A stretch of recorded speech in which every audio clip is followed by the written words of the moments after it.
Yo, yo, yo, who's ready for the Drum Dum's Pop Star review? Let's get this review started. That was really bad. I apologize. I will never, ever do that again. Anyway, let's review this movie.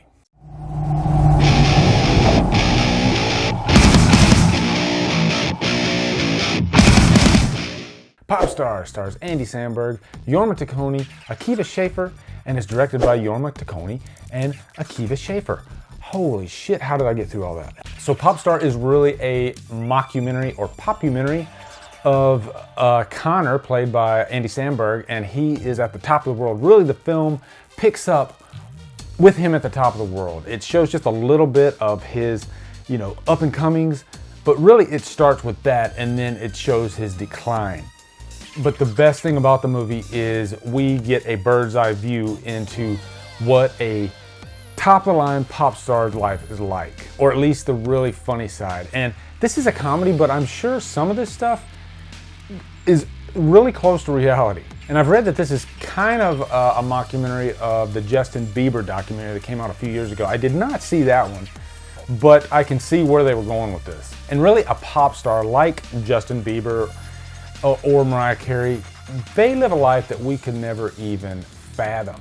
So it's interesting to see a comedy based on their life. There have even been rumors of Jennifer Lopez hiring people that specifically are in charge of her breast. Really? Now correct me if I'm wrong, but I believe Andy Samberg, Jorma Taccone, and Akiva Schaffer make up The Lonely Island. If you like The Lonely Island, which I do, then you're gonna love this movie. It's really funny. And if you like Hot Rod, their first movie, then you're really gonna like this movie. Now, Hot Rod's a completely different movie than this. Many of you might not even know of Hot Rod because it was really a big box office bomb when it came out, because Andy Samberg didn't really have a career at that time. He'd only been on Saturday Night Live for, a couple of years, but Hot Rod has really grown into something of a cult classic. It is one of those movies that endures because it's really funny, but it's not like every other comedy out there. It's got its own voice. And it's one of my favorite comedies of the last 10 years. I love Hot Rod. Now, like all my comedy reviews, I'm not gonna give anything away. I don't like to tell you guys the jokes, but what I can tell you is they are hilarious. There are certain moments in this movie where I was literally gut laughing. I couldn't breathe during a few of the scenes. It's not like that all the way through, but a big pro for me on this movie is it's well balanced, it's well spaced. It keeps you entertained all the way through. And more importantly, it keeps you laughing all the way through. Also, Tim Meadows. Tim Meadows was actually on SNL in the 90s and I believe the early 2000s. And he's one of those guys that's kind of like a secret weapon, a secret comedy weapon.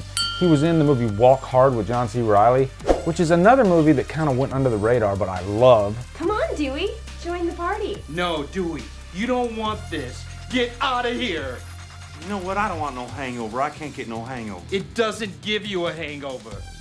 Well, I'll get addicted to it or something? It's not habit forming. But again, Tim Meadows has moments in this movie where he was a member of the group Tony, Tony, Tony, but when he was in it, it was called Tony, Tony, Tony, Tony.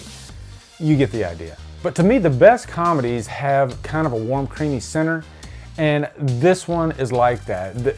It's about friends who eventually separate because one of them gets too big and he thinks he's too good for them, and eventually they come back together, and that is kind of the heart of the movie, and it was nice to have that in the end. If I had to give it any cons, it's hard at this point because I know that it's a movie that I'm gonna watch again, but will it stand the test of time like Hot Rod did? I think it will. Also, it does have a few dry moments, but overall, I really liked POPSTAR, Never Stop, Never Stopping, and I would definitely give it a purchase worthy.